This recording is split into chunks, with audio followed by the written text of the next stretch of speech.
Hey everybody, Jeremy here, and today I wanted to talk about the Ninja Foodi again while I'm sitting out here in my car.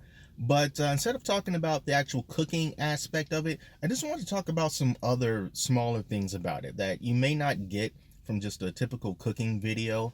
More about maintenance and just basically how it has held up for me in the time since I have purchased it.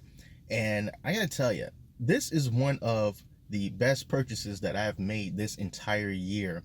The Ninja Foodi is just absolutely amazing. Now, it is a bit pricey. It's about $170 for the base version before tax, but it is totally worth it, especially if you're trying to get more into cooking for yourself and cooking a quantity of things that you can put away and store for leftovers a little bit later on.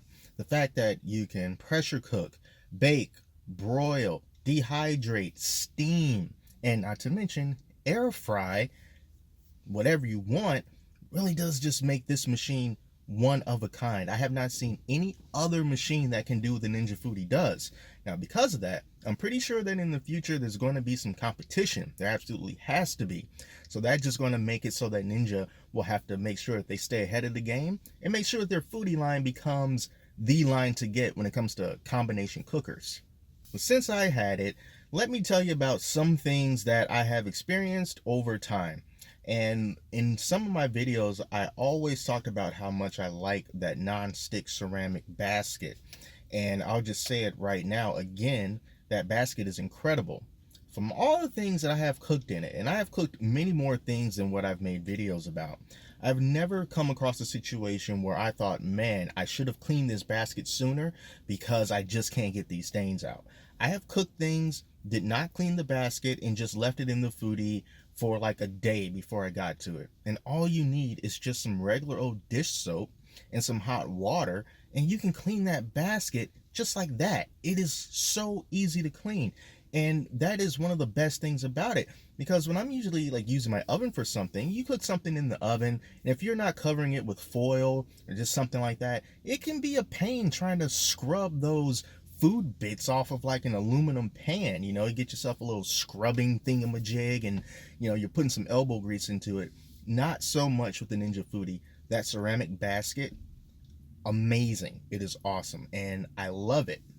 And I also know that there's some concern about the durability of that ceramic basket, meaning how easy is that thing to scratch? Over time, has it gotten worse? Well, I will tell you, I have tiny scratches, maybe about 2 tiny scratches that I can see from the Ninja Foodi. And the reason why I had those scratches is because if you see my video about how I was trying to make the meatloaf, and how that pan wouldn't quite sit inside of the Ninja Foodi, I did a whole lot of manipulation trying to get that thing to fit inside there. And so that did cause me to be a little bit more rough on that basket than I should have been. So the wire rack that comes with the Foodi, yeah, it has the potential to scratch the ceramic basket if you're being a little bit rough with it, but just by taking it in and out quite frequently has not caused any damage to it.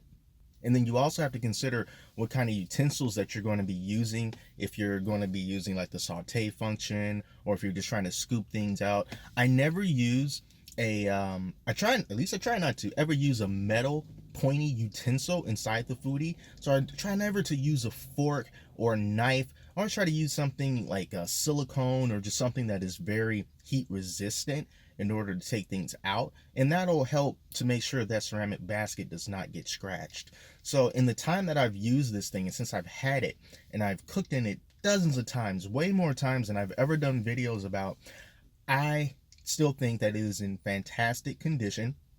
I'll put a picture up so you can see, what it looks like on the inside. And I think it's going to hold up pretty well, just as long as you continue to take care of it, pretty much just like any other thing that you might own. Now, cleaning the basket is easy, but then you also have the rest of the machine as well.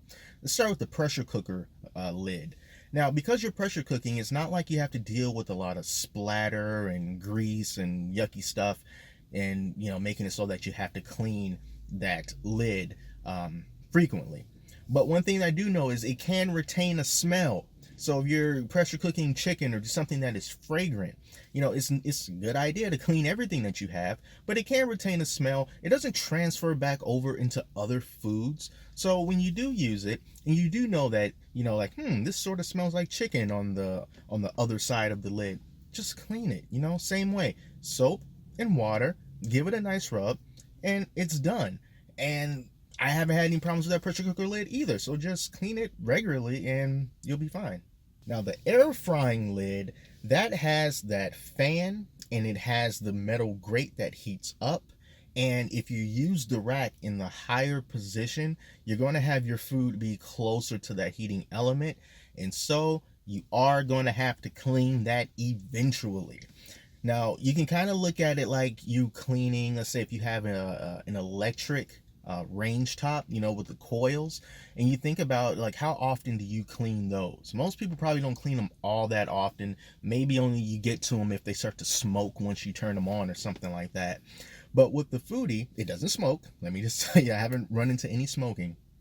But the food will over time splatter onto that part, and it can become sticky. You can run your finger along it, and then you can pull back some residue, some nice brown and black residue from whatever it is that you might have been cooking, that you might have been air frying.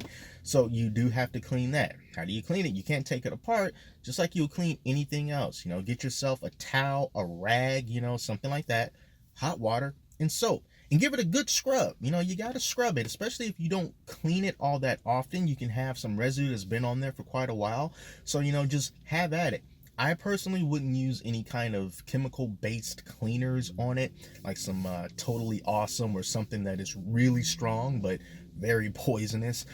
Just something about, I just don't want to do that because it's got the fan and whatever. But yeah, soap and water for that. You are going to have to clean it. You don't have to clean it often. I really haven't cleaned mine all that much, but it's still pretty easy. So don't expect it to just be spick and span all year round.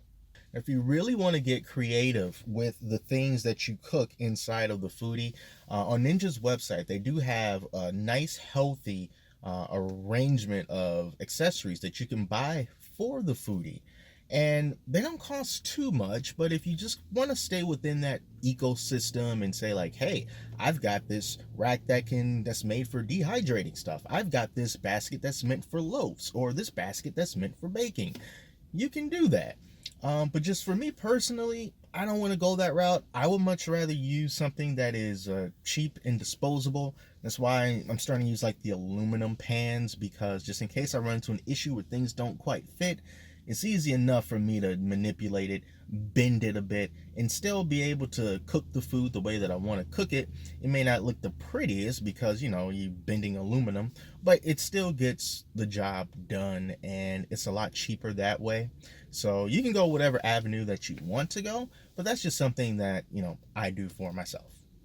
Now, even though the Ninja Foodi is very big and I can't push it all the way back on my countertop because it is so large, the air crisping lid cannot go all the way up without hitting the cabinet.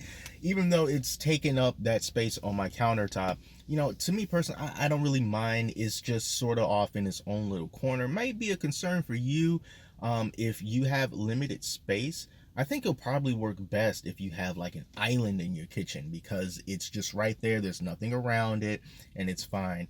But I do want to point out that when you do release the pressure, when you're pressure cooking and that steam shoots up, I have it pretty close to my cabinet. So if you're wondering like, is this going to strip my paint or do something to the finish of the cabinets? My cabinets are absolutely fine. So I try to bring it as close to the edge as I possibly can while it's still nice and centered and sturdy.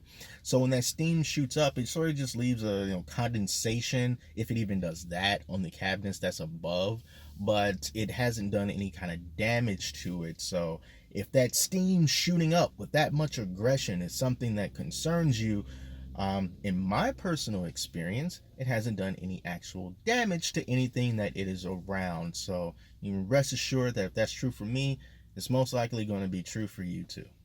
So that's it. That's all I can think about right now as I'm sitting here in my car about some little things about the Ninja Foodi that were just on my mind out here this afternoon, on this super rainy afternoon.